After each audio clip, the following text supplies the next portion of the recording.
Hello, I'm Severin Suzuki speaking for ECHO, the Environmental Children's Organization. We're a group of 12 and 13-year-olds trying to make a difference.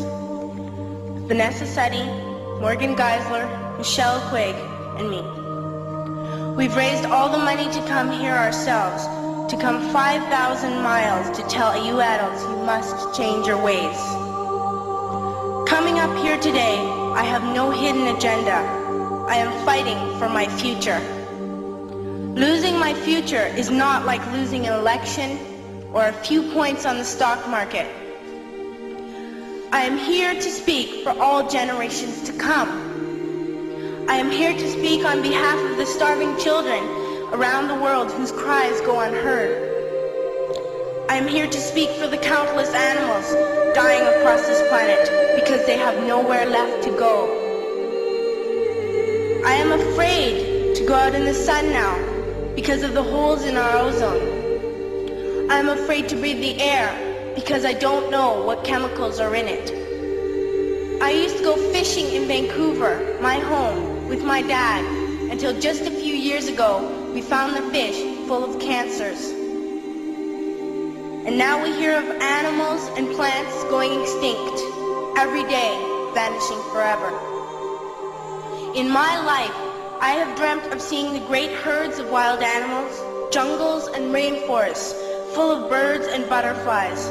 But now I wonder if they will even exist for my children to see. Did you have to worry of these things when you were my age? All this is happening before our eyes, and yet we act as if we have all the time we want and all the solutions. I'm only a child and I don't have all the solutions.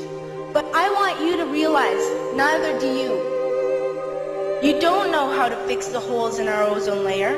You don't know how to bring the salmon back up a dead stream. You don't know how to bring back an animal now extinct. And you can't bring back the forest that once grew where there is now a desert. If you don't know how to fix it, please stop breaking it. Here, you may be delegates of your government, business people, organizers, reporters, or politicians, but really, your mothers and fathers, sisters and brothers, aunts and uncles, and all of you are someone's child.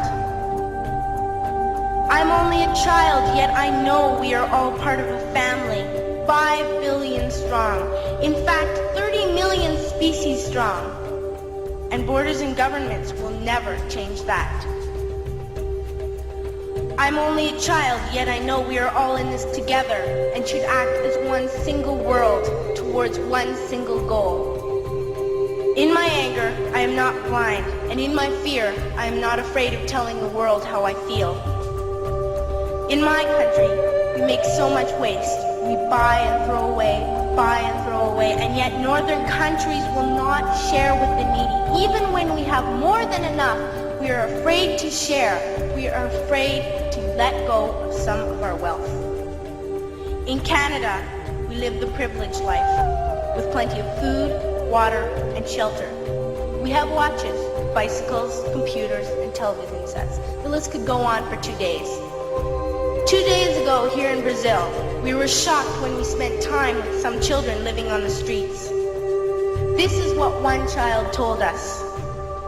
I wish I was rich. And if I were, I would give all the street children food, clothes, medicines, shelter, and love and affection. If a child on the streets who has nothing is willing to share, why are we who have everything still so greedy? I can't stop thinking that these are children my own age, that it makes a tremendous difference where you are born. That I could be one of those children living in the favelas of Rio. I could be a child starving in Somalia, or a victim of war in the Middle East, or a beggar in India. I am only a child, yet I know if all the money spent on war was spent on finding environmental answers, ending poverty, and finding treaties what a wonderful place this earth would be. At school, even in kindergarten, you teach us how to behave in the world. You teach us not to fight with others, to work things out, to respect others, to clean up our mess, not to hurt other creatures, to share, not be greedy.